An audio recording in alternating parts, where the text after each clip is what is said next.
Okay. A very good morning to all my dear students. We are in the last unit of our subject Indian Constitution, wherein in the third unit we have totally four parts to discuss. Part A of the third unit speaks about the president of the country, wherein in my three classes I have dealt in detail regarding the provisions of president. Later, in part B, we spoke about the prime minister of the country and the powers and the functions of the prime minister of the country.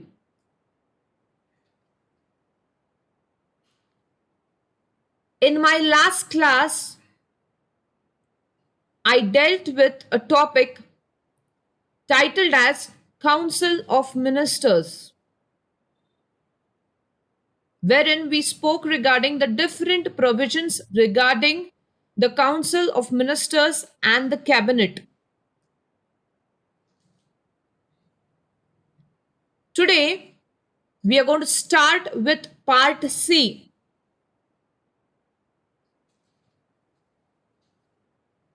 The Part C of the third unit is titled as Composition of the Parliament. Students, in my last classes also I have explained you that there are basically three organs of the constitution, that is the legislature, which makes laws, the executives, which execute laws, and the last one is judiciary, which interprets the law.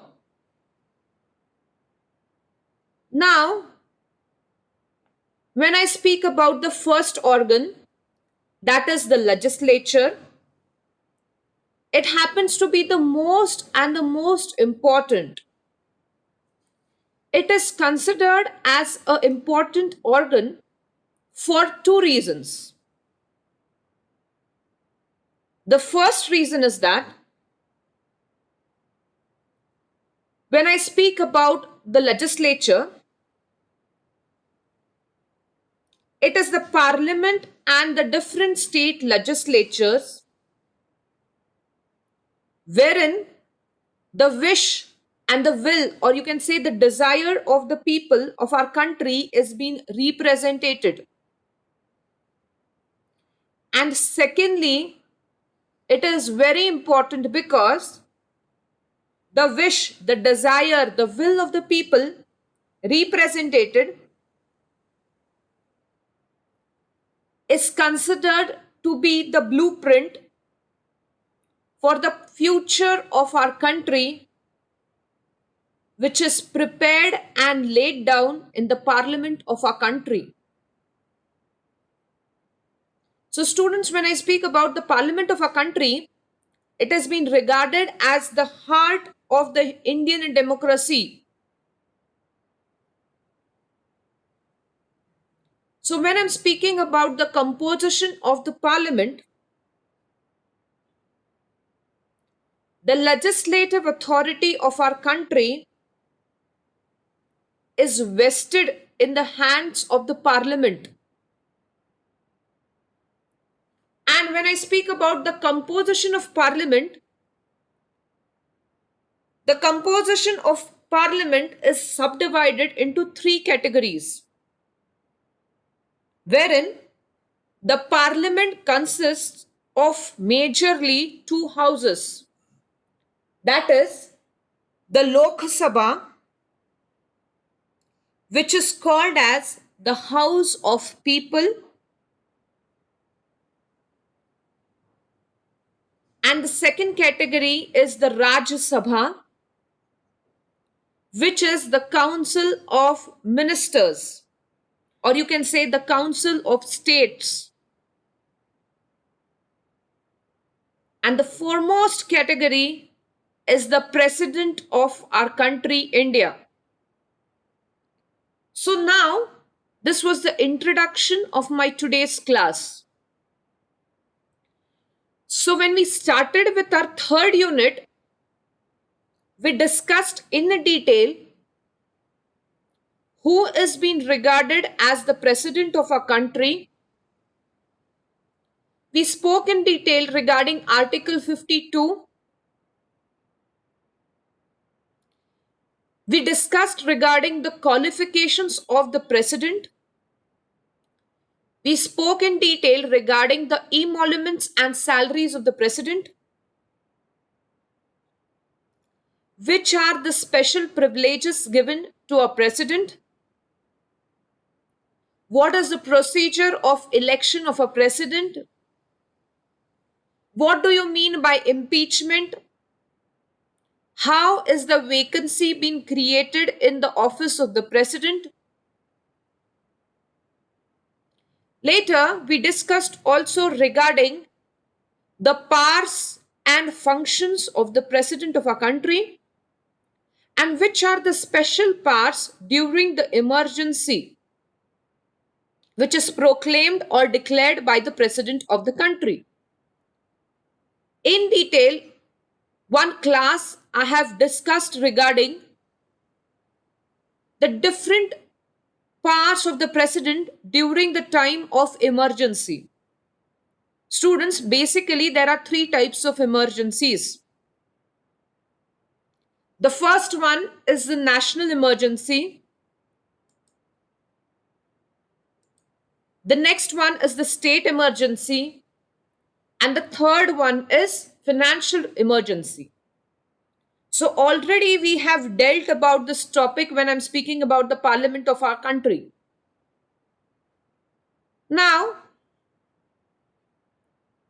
in our today's class, we are going to deal about the Lok Sabha.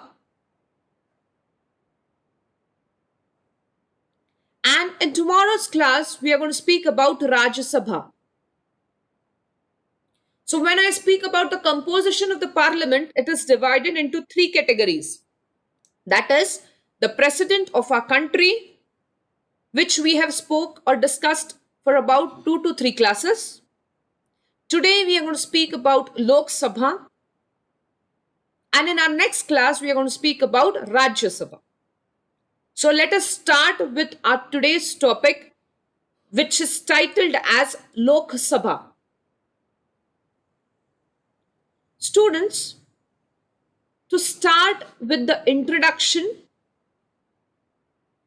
when I speak about Lok Sabha, you have to understand that the Lok Sabha is called as the House of People.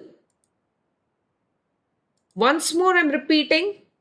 When I speak about Lok Sabha, it is called as House of People.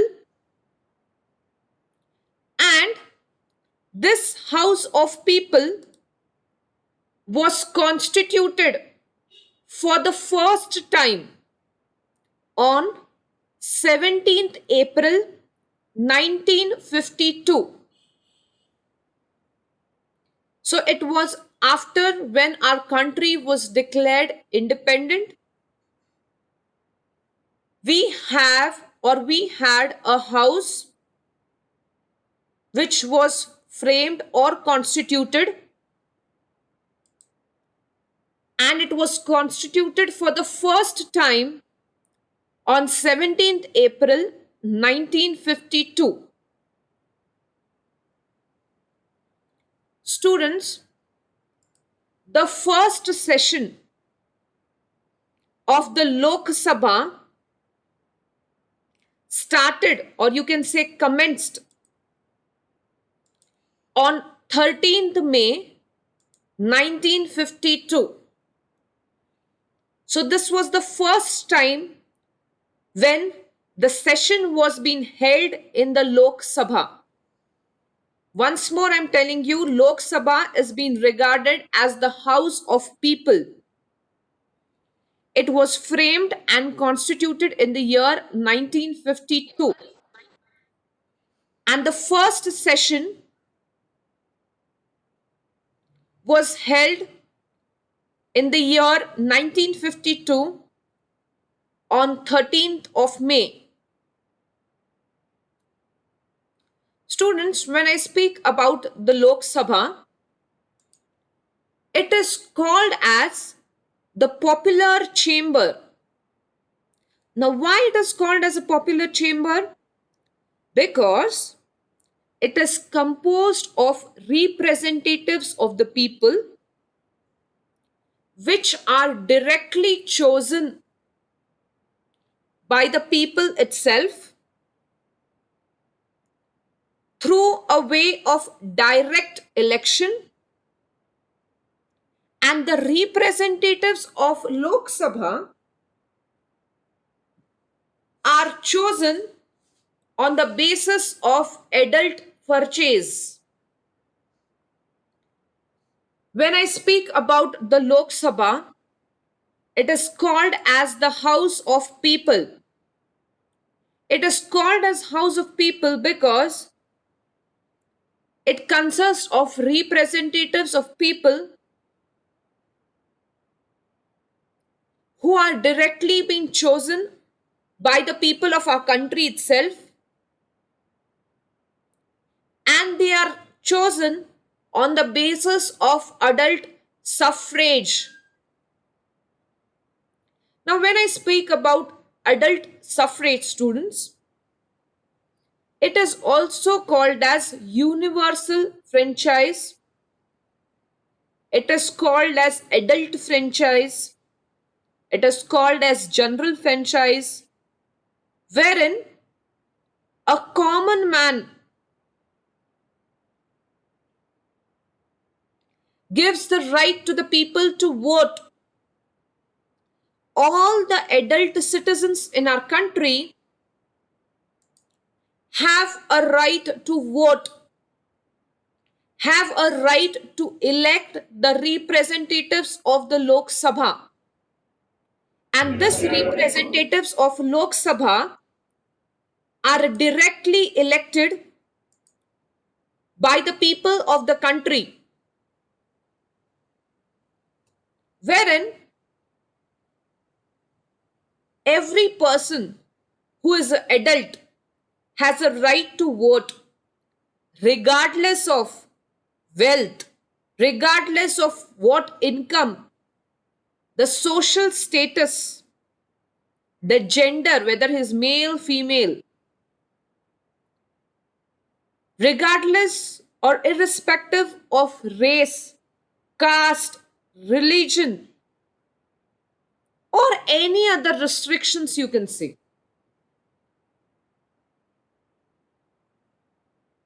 But the only restriction is he should be completing a age of majority. Students, we are considered to be a democratic country wherein we have a right to vote. And when I speak about the Lok Sabha, the right to vote is very much prevalent because this is a house of people wherein the house consists of different representatives. And these are the representatives of the people itself, wherein the people of our country have chosen these representatives to be a part of Lok Sabha. Now, I told you the procedure. How are they going to be chosen? The representatives are going to be chosen on the basis of adult suffrage, wherein every person will have a right to vote irrespective to any caste, religion, creed, race, language, etc. So, very importantly, when I speak about the Lok Sabha, Lok means people. It is a house of people, and it was commenced on 13th May in the year 1952. Students, from the year 1952 till date, there are about 17 to 18 general sessions which are being laid by the Lok Sabha. More than that also. You can say almost till 2010 only, there were about 15 general sessions which were laid down by the Lok Sabha. So almost it must be 20 till date, that is 2020. The Lok Sabha has laid down different sessions. Let's move to the next slide. I hope you all are clear with the introduction of Lok Sabha. Once more, I'm repeating, when I speak about Lok Sabha, it is the people's house. It is called as the House of People. It was constituted for the first time in the year 1952. It is called as Lok Sabha because it is composed of representatives of the people which are directly chosen by the direct elections on the basis of adult suffrage. Let's move to the next slide. Let us understand the strength of Lok Sabha. Students, when I speak about the strength of Lok Sabha, the name itself will signify that it consists of different representatives which are chosen by direct, you can say, election. Again, I'm repeating, the people of this Lok Sabha are elected and not selected on the basis of adult suffrage, wherein you have to understand that the maximum strength of Lok Sabha incorporated in the constitution is 552 members. This is the maximum strength. So when I speak about the strength, it means that number of members of Lok Sabha. So when I'm speaking about the strength of Lok Sabha, it means that the number of people of Lok Sabha, the maximum of 552 members are incorporated through a provision in the article of a constitution, wherein they say that not more than 530 members chosen by the direct election through the different territorial constituencies in different parts of the state or in the different states. There should be not more than 20 members to represent the union territories. And when I was teaching your precedent, you remember I told you that it is the power to choose two members of Anglo-Indian community that has to be nominated only and only by the president of the country. So two members from the Anglo-Indian community which has to be nominated by the president. So in all, there should be maximum of 552 members, wherein 530 members should be from the direct elections from the different territorial constituencies of the states, plus 20 members representing the union territories. I hope you know what is the meaning of union territories. So 530 plus 20 is 550, and not more than two members from the Anglo-Indian community which has to be nominated and selected by the president of the country. So 550, 530 plus 20 is 550 and two members, that is 552. A maximum of this members should represent the total number of members of Lok Sabha. Next, when I speak about the strength of our Lok Sabha, presently students, the strength of Lok Sabha consists of total members of 545 members. We have a maximum limit of 552.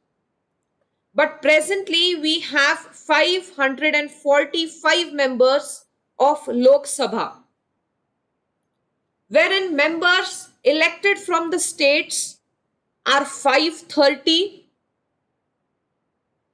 members elected from the union territories are 13, and members nominated by Anglo-Indians are 2. So 530 plus 15 makes 545 members. This is the current scenario of our country.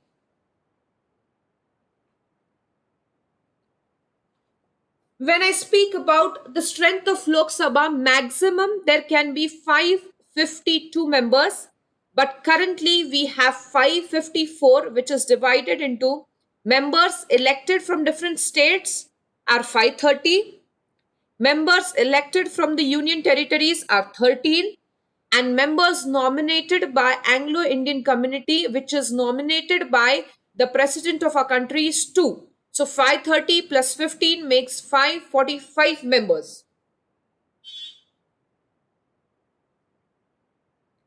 Now, let us understand about the life of Lok Sabha. Life means, you can say, the tenure of Lok Sabha. Students, you have to remember that the normal life, the normal tenure, the normal length of service of Lok Sabha is 5 years.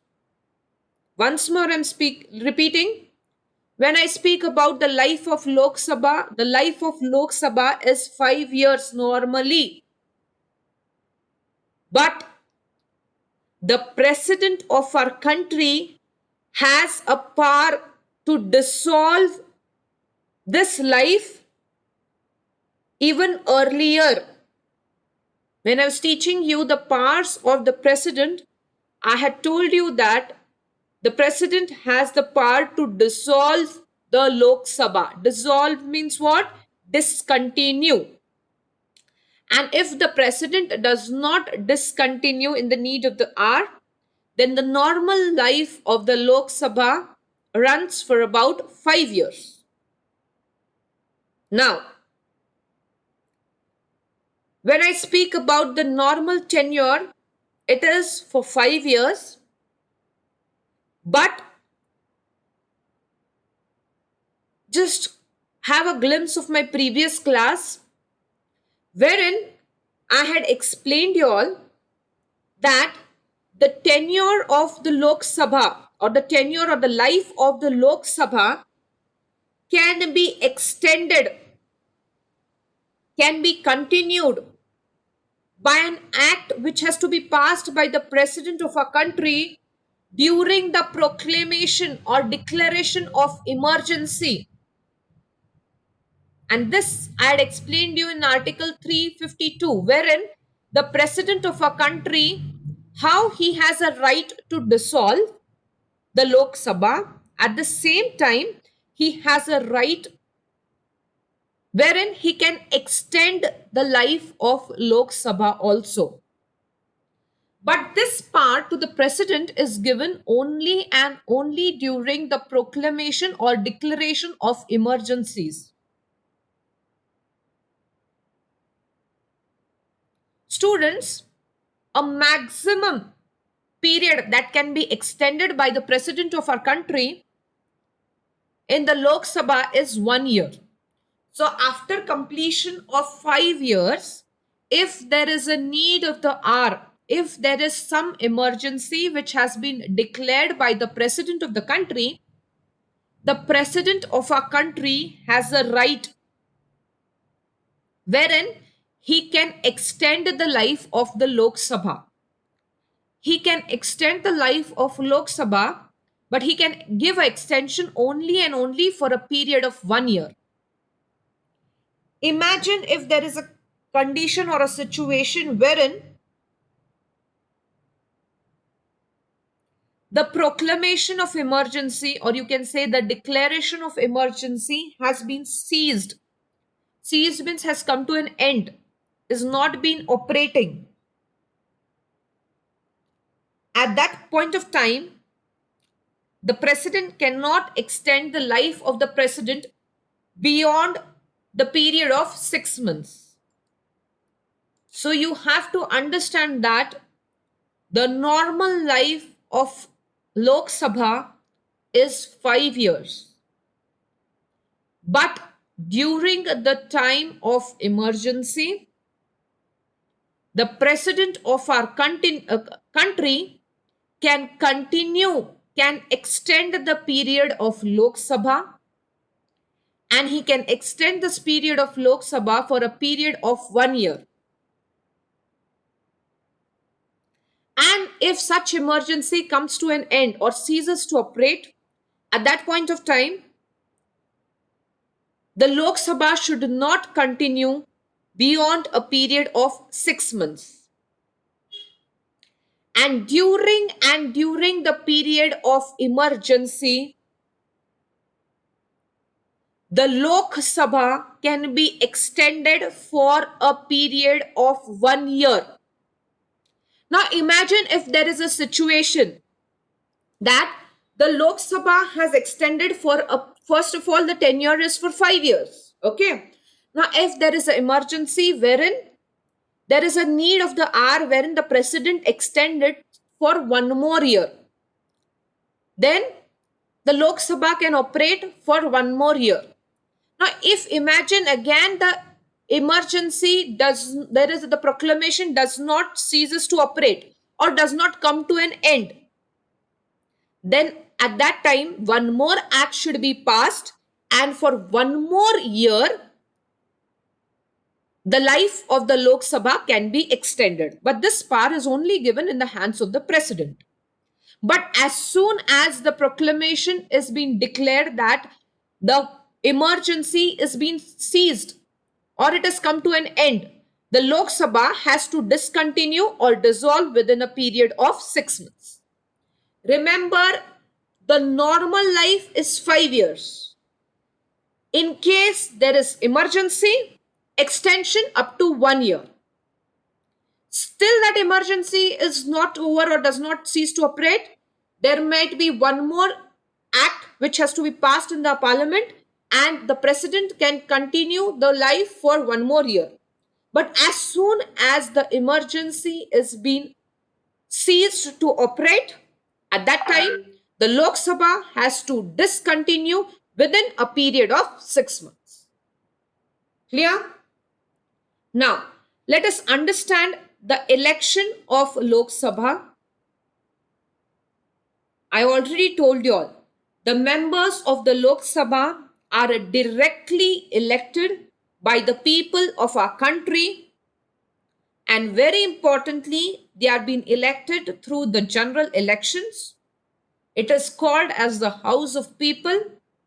It is held according to the basis of universal adult suffrage, which means that every person has the right to vote irrespective of whichever caste, religion, creed, gender, language he belongs. So when I speak about the election of Lok Sabha, it is only and only during, or it is taking place through the general elections, wherein we, the people of our country, are electing the representatives of us.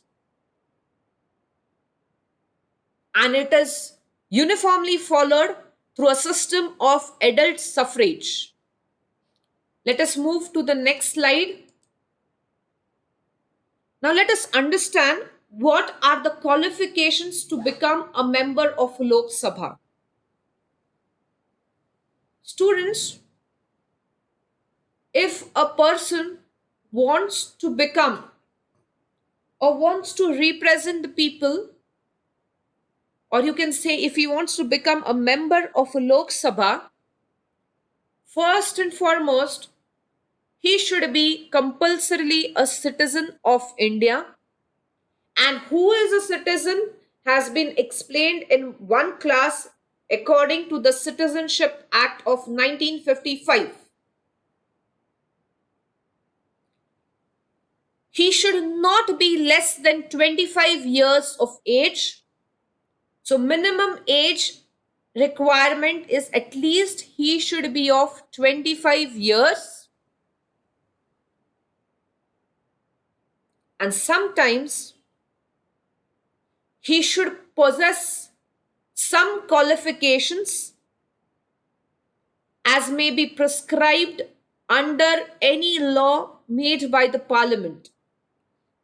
Basically, he should be a citizen of country, and very importantly, he should not be less than 25 years of age. Now, if there are some other qualifications as the need of the hour or as may be prescribed during that particular period, and if the parliament implements it, he or she has to possess those particular qualifications. But the basic and the mandatory are he should be a citizen and he should not be less than 25 years of age. Next, let us understand the different sessions of Lok Sabha in a particular year. Students, normally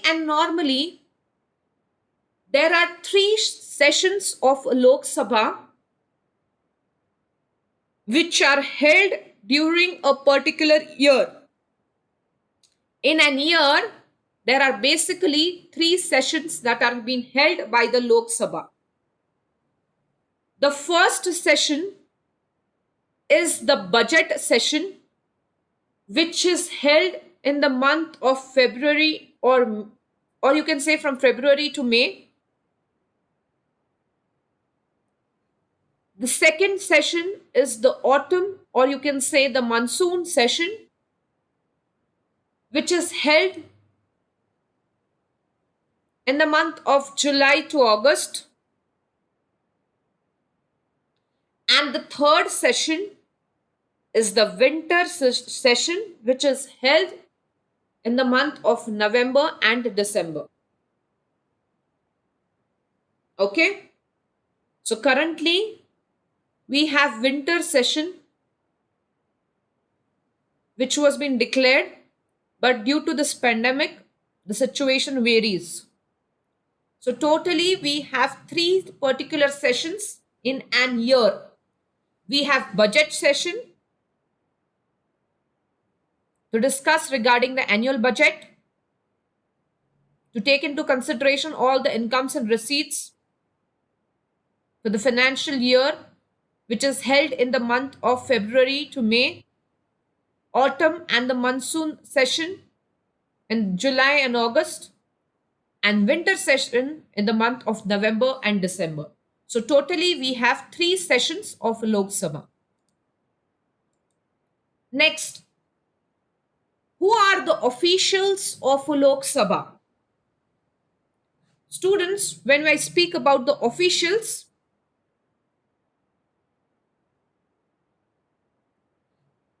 the first official is the Speaker of Lok Sabha, and the second official is the Deputy Speaker. The Speaker and the Deputy Speaker are being considered as the presiding officers of Lok Sabha. The speaker is the officials and the deputy speaker is also official of Lok Sabha, and togetherly they are known as presiding officers of Lok Sabha.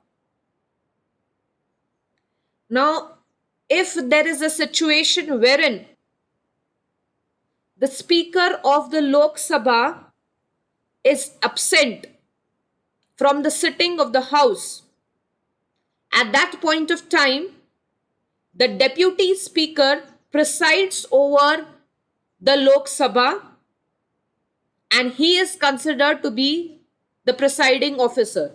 It is only and only during the time when the speaker is absent. First and foremost, the speaker is the official person who presides over the sittings of the Lok Sabha. In case the speaker is absent, the deputy speaker will act as a speaker and preside over the sittings of the house. Now, if there is a situation wherein, or you can say when the office of both speaker and deputy speaker falls vacant,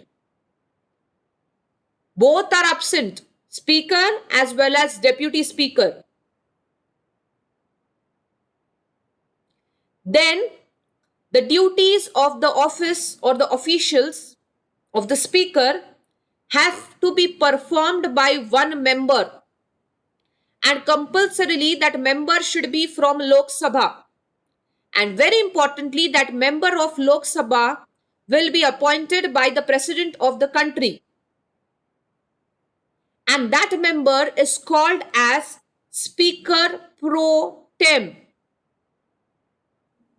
Students, when I am speaking about the officials of Lok Sabha, once more I am repeating, first and foremost, the official of the Lok Sabha is the speaker. In case the speaker is absent from the sitting of the house, then the deputy speaker will take up his charge and will preside over the house. In case both speaker as well as deputy speaker is absent or their office falls vacant, at that point of time there should be one more member who is a member of Lok Sabha who is being elected by the president of a country, and he will preside over the sittings of the Lok Sabha. But basically there are two officials, speaker and deputy speaker. Okay. Now, election of the term of the speaker. Students, when I speak about the election, the members of the house, that is the members of the Lok Sabha, elect the speaker. After that election, which is through the people of Lok Sabha, the speaker holds office from the date of the election, then continues for the first sitting of the Lok Sabha till the house dissolves or discontinues. Once more I'm telling, when I'm speaking about the election, the people from the Lok Sabha elect the officials, that is the speaker of the house.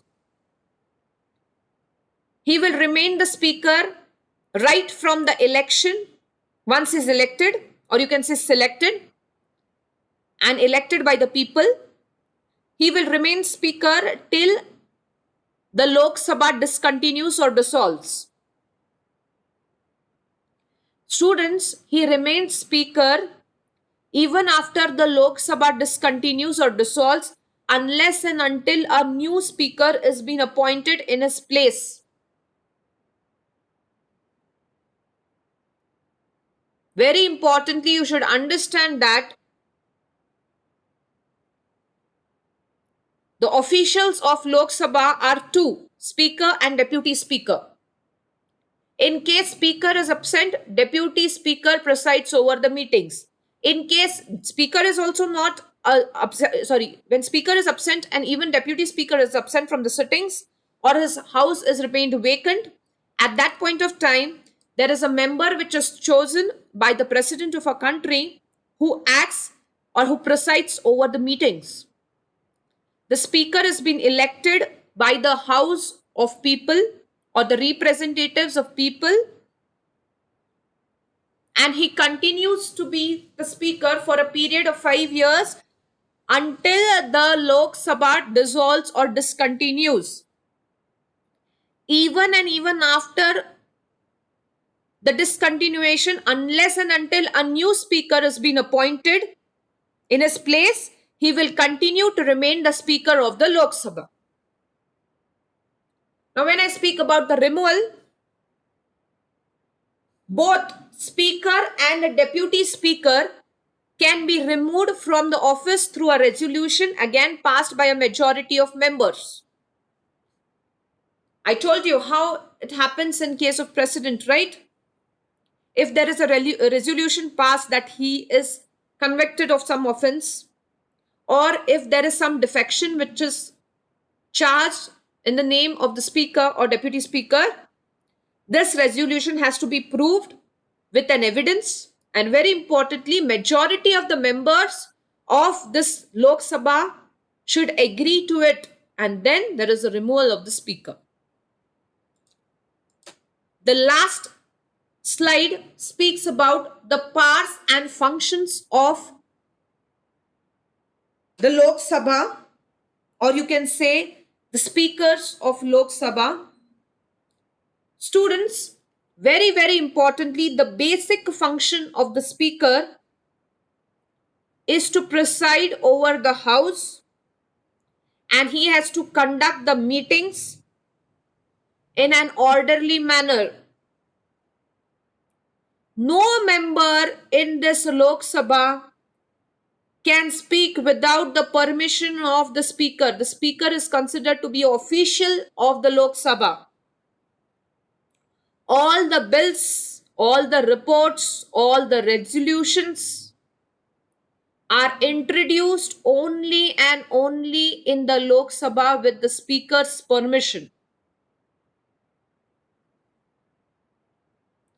The decisions given by him, that is the speaker, in the parliamentary affairs are considered to be final and binding. He has the power wherein, in case of some defection, he can disqualify that particular member of Lok Sabha. And very importantly, he is the person who accepts the resignation of members of Lok Sabha. So when I speak about the speaker, he is the one who is presiding over the meetings. He is the one who introduces all the bills, all the reports, all the resolutions. His decisions in the parliamentary matters are considered to be final and binding. He has the power to disqualify any member from the House of the People in case he finds any defections. And he also accepts the resignation of the members of House of People. With this, we conclude our today's topic, wherein we studied regarding the composition of parliament, which is divided into three: President, Lok Sabha and Raj Sabha. When I speak about Lok Sabha, it is the House of People, which was commenced in the year 1952, wherein the first general session was being laid down. Maximum members are 552, wherein the current strength of the total members are 554. 530 are the members elected from the different states. 13 are the members which are elected from the Union territories. And 2 are the Anglo Indians which are nominated by the president. When I speak about the life of Lok Sabha, It is generally for period of 5 years. If the president declares proclamation, the life can continue for 1 more year. But if the proclamation is being ceased to operate, then it has to dissolve within a period of 6 months. The election of the Lok Sabha is directly elected by the people through a basis of adult suffrage. Any member has a right to vote, or any citizen has a right to vote, irrespective of caste, creed, gender, language, etc. Qualification is he or she should be a citizen and should not be less than 25 years of age, or he should possess any other qualification as prescribed under the law. There are basically three sessions: budget session, autumn session, and winter session, which are held during a particular period. The officials of Lok Sabha are the deputy speaker and the speaker. In case both are absent, one more member of Lok Sabha is being elected by the president, who presides over the meeting. The speaker is the one who is being elected by the people of the House of People, and the removal is done by a resolution wherein the majority of members should agree for his removal through a resolution.